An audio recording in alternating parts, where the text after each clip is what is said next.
Good morning, everyone.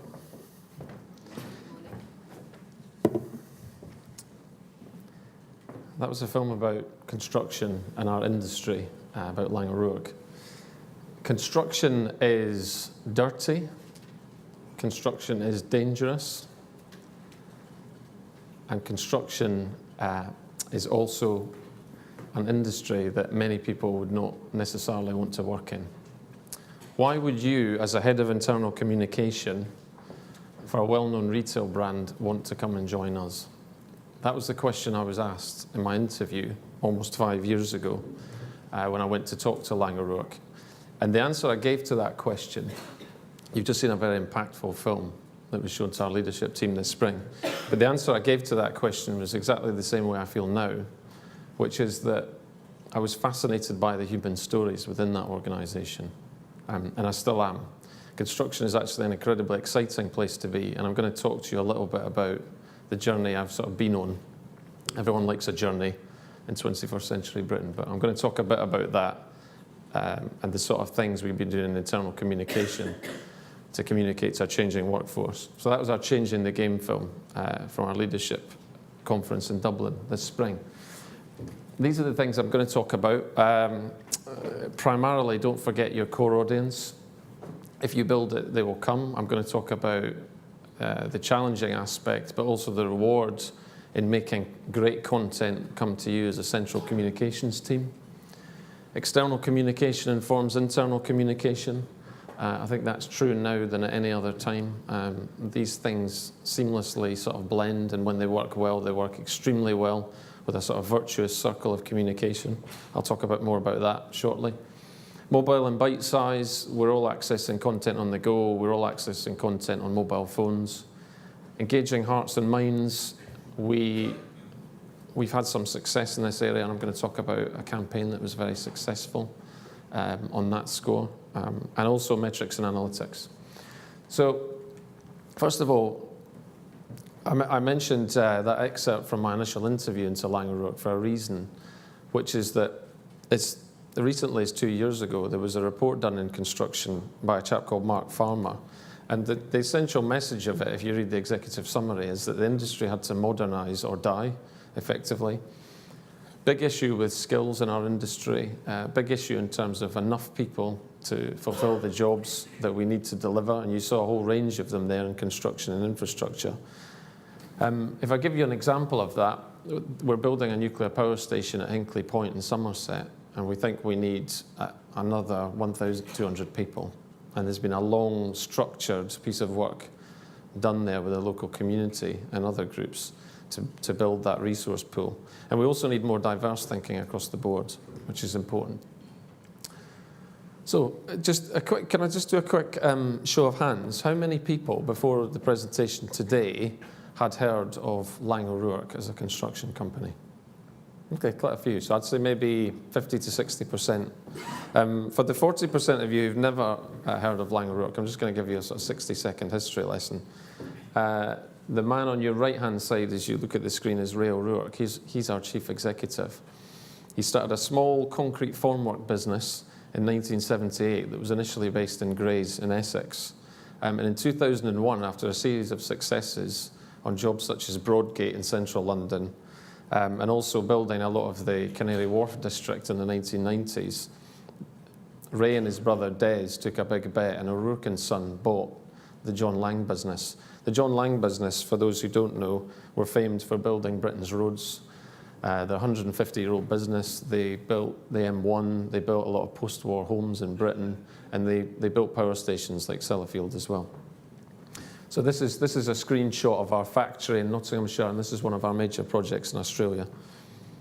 So we have projects. Did anybody come in on the train to Victoria? I guess quite a lot of us did. Yeah. Did you notice when you went past Battersea Power Station, there were about 15 to 20 enormous white cranes?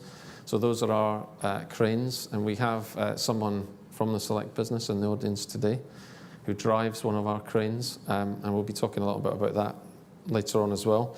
But this is this is actually a screenshot. Battersea Power Station's here, but what some people don't know is that underneath the ground, we're also working on the Northern Line extension and also the Thames Tideway Tunnel. So there's actually 3 major projects going on there, 2 of which we're the principal contractor for.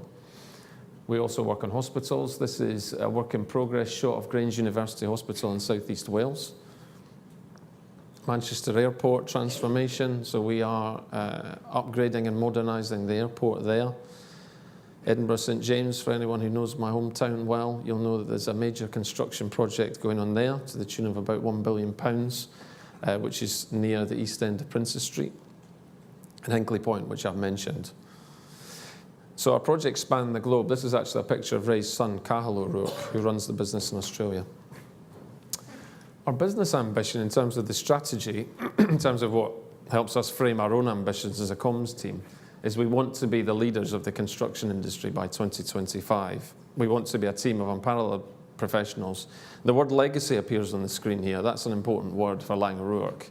I think Ray is very, very focused, as the family are, as we are, on the legacy of the things we build, the communities we work with, and the legacy of the things we leave behind, effectively. But we're not immune. We're certainly not immune to the economic and political headwinds at the moment, whether that be our economy, whether that be Brexit. And obviously, many of you in the audience will have heard about a major Tier 1 contractor, which was Carillion, which went under a few months back. All of these things affect us. We don't celebrate them because they impact on the image of the industry itself. So in terms of my own sort of journey, in inverted commas, this is a picture of me on the roof of Inchu Watford Shopping Centre, which is currently in construction. It reached practical completion a few days ago and will open fully in the new year.